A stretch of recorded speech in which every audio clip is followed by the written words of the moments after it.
पियावा के भीरी हम कहलिया न जान हो।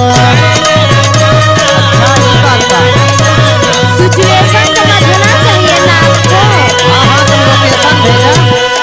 सुना भूल नहीं खे हो यार मानीला हम जान हो। पियावा के भीरी हम कहलिया न जान हो। ताना मारा जानी हारा ये का बतिया में, हाँ बतिया में मिले आ जइहा यार तू रतिया में।